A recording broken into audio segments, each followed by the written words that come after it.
একবার ভাবুন তো 2026 সালে দাঁড়িয়ে আপনি আপনার স্মার্টফোনে এই ভিডিওটি এখন দেখছেন, অথচ আমাদের এই ভারতে এমন একটা জায়গা আছে যেখানে আজও মানুষ পুরোপুরি আদিম। তারা চাকা চেনে না, তারা বিদ্যুৎ চেনে না, এমনকি তারা এটাও জানে না যে তাদের দ্বীপের বাইরে একটা বিশাল পৃথিবী আছে। ভারত মহাসাগরে এই দ্বীপটির নাম হলো নর্থ সেন্টিনেল আইল্যান্ড। আপনি যদি ভুল করেও এই দ্বীপে পা রাখেন, আপনার ফিরে আসার সম্ভাবনা শূন্য। কেন এই মানুষগুলো আধুনিক সমাজকে এতটাই ঘৃণা করে? চলো এটা জেনে নিই। ভারত সরকার এই দ্বীপে যাওয়া আইনত নিষিদ্ধ করে দেওয়া হয়েছে। কেন জানেন? কারণ তারা কাউকে পছন্দই করত না। আজ থেকে কয়েক বছর আগে এক আমেরিকা পর্যটক লুকিয়ে সেখানে যাওয়ার চেষ্টা করেছিল, কিন্তু তাকে তীরের আঘাতে প্রাণ দিতে হয়েছে।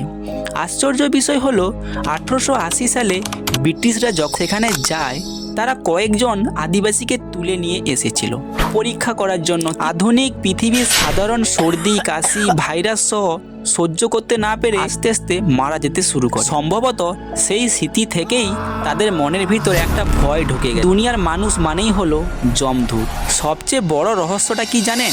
2004 সালে যখন বিশাল সুনামি হয়, ভারত সরকার হেলিকপ্টার পাঠিয়েছিল তাদের সাহায্য করার জন্য। আমরা ভেবেছিলাম তারা হয়তো মারা গেছে। হেলিকপ্টার দেখেই তারা পাথর আর তীর ছুটতে শুরু করে। মানে যে প্রাকৃতিক দুর্যোগ আধুনিক মানুষ হিমশিম খায়, তারা সেখানে কোনো প্রযুক্তি ছাড়াই নিজেদেরকে বাঁচিয়ে রেখেছে। হাজার হাজার বছর ধরে নিজেদের জিদ আর সংস্কৃতিকে একদম ফাঁটি রেখেছে। সেখানে কোনো মেশিন নেই, কোনো দূষণ নেই। মাঝে মাঝে তো আমরা ভাবি, আমরা যেভাবে সভ্যতায় চলছি সেটা কি সত্যি উন্নতি, নাকি ওটাই ভালো আছে যারা ইন্টারনেট ঝামেলা ছাড়াই প্রকৃতির মাঝে মিশে আছে? 15 কোটি টাকার লাইট হাউস হোক বা এই সেন্টিনেল দ্বীপ, পৃথিবীর কিছু রহস্য আসলে অজানাই থাকাই ভালো। আপনার কি মনে হয়, আমাদের কি উচিত তাদের বিরক্ত করা, নাকি তাদের মতন থাকতে দেওয়া? নিচে কমেন্ট করে অবশ্যই বলবেন।